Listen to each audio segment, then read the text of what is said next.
Hello అండి, నమస్తే. అందరూ బాగున్నారా? వెల్కమ్ టు నారు కుకింగ్ జోన్. రోజు పిల్లలైనా పెద్దలైనా ఎంతో ఇష్టపడే పన్నీర్ కాబోలి చనా మసాలా చూద్దాం. అంటే అందరూ చాలా ఇష్టపడతారు కదండి. మన పిల్లలైనా పేరెంట్లైనా రెస్టారెంట్కి వెళ్ళినా ఫస్ట్ ఆఫ్ ఆల్ వెజ్ అంటే గుర్తొచ్చేది పన్నీరే కదా. సో ఆ ప్రాసెస్కి అయితే వెళ్ళిపోదాం. ఏమి మసాలా కర్రీ, చపాతీ కానీ, రోటీ కానీ, రైస్ కానీ సూపర్గా ఉంటుంది. ముందుగా మిక్సీ జార్ తీసుకొని పెద్ద సైజు 2 ఉల్లిపాయలు, టమోటాలు, అలాగే వెల్లుల్లి, అల్లం పెద్ద ముక్క, గరం మసాలా, ఓల్ ఐటమ్, చెక్క, లవంగా, జీరా, అలాగే ధనియా అన్నీ కూడా ఉన్న మసాలా, అలాగే గుప్పుడు జీడిపప్పు, అలాగే ఒక 5 నుంచి 6 బాదం పప్పు. ఇవి నానబెట్టి తొక్కలు తీసుకోవడం వేసుకోవచ్చండి. ఇందులోనే ఒక 2 నుంచి 3 కారం మీరు ఎంత తింటారో దాన్ని బట్టి ఒక 2 నుంచి 3 ఎండుమిర్చి వేసి దీంట్ని మెత్తగా గ్రైండ్ చేసుకోవాలి. పేస్టు ఇలా పేస్ట్ లాగా తయారవ్వాలి. మనం వేసిన ఇంగ్రీడియంట్స్ మెత్తగా అయితే గ్రైండ్ చేసుకోవాలి. ఇక మన పన్నీరు తీసుకొని క్యూబ్స్ లాగా కట్ చేసుకోవాలి.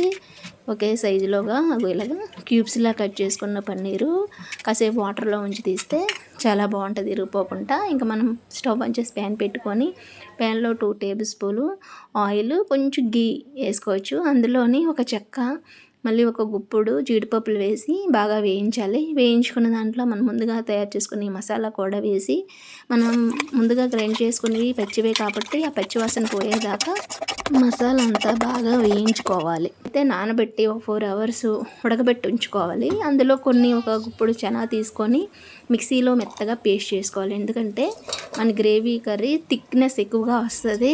ఎలాంటి దానికైనా మనకు ఎక్కువగా ముందుగా దించేసుకున్నా సరే జ్యూసీగా ఉండి మనం ఇడ్లీ కానీ, దోశ కానీ, పరోటా కానీ తిన్నప్పుడు ఎక్కువ జ్యూస్ వస్తుంది అన్నమాట. అందుకని చెనాను కూడా కొంచెం మిక్సీ చేసి మనం ముందుగా వేపిన మిశ్రమంలోని ఈ పేస్ట్ని కూడా వేసి కలిపి కాసేపు పచ్చివాసన పోయేలా కాసేపు కలపాలన్నమాట.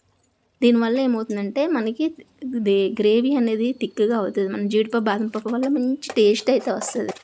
ఇక మనం ముందుగా కట్ చేసుకున్న పన్నీరు మీకు వీలైతే అది ఆయిల్లో వేపుకోవచ్చు, లేదంటే డైరెక్ట్గా కూడా వేసుకోవచ్చు. అలాగే ఉడకబెట్టిన చెన అవి కూడా వేసి మసాలా ఆ రెండిట్లకి ఇంకేదాకా బాగా కలుపుకోవాలి. ఇక్కడే చిన్నది కస్తూరి మేతి కూడా నేను యాడ్ చేశానండి. దానివల్ల మంచి టేస్ట్ అయితే వస్తుంది, రెస్టారెంట్ స్టైల్లో వస్తుంది, మన పిల్లల్లో తిన్నట్టే. అది కూడా వేసి వేయించి ములిగేదాకా వాటర్ పోసి మనం బాగా కుక్ చేసుకోవాలండి. ఒక 5 to 10 minutes. ఆల్రెడీ పన్నీరు త్వరగానే కుక్ అయిపోద్ది. చూసారా ఆయిల్ అంతా ఎలా పైకి ఎలా తేలిందో, ఇలా తేలిదాకా మనం ఒక 5 to 10 minutes కుక్ చేసుకున్న తర్వాత కొత్తిమీర వేసి మన చనా మసాలా కర్రీ అయితే రెడీ అండి. చాలా సింపుల్, బేగా కూడా తయారు ఒక 2-3 అవర్స్ ముందు కాబోలి చనా నానబెట్టుకుంటే ఈ కర్రీ అయితే రెడీ అయిపోద్ది. చూసారా ఏమి కర్రీ అయితే రెడీ. వల్ల మంచి పోషక విలువలు ఉంటాయి, పాలు పదార్థాలు కాబట్టి పిల్లలు కానీ పెద్దలు కానీ ఎముకలకు చాలా మంచి కర్రీ. ఎదుగుదల అంటేనే పన్నీర్ గుర్తుకొస్తుంది. By the by small request, like me, share me and me friends and family member కూడా షేర్ చేసి, లైక్ చేసి, సబ్స్క్రైబ్ కూడా చేయండి. ఇంకా మంచి వీడియోలు మీ ముందుకైతే వస్తాము. నన్ను సపోర్ట్ చేస్తున్నందుకు ధన్యవాదాలు.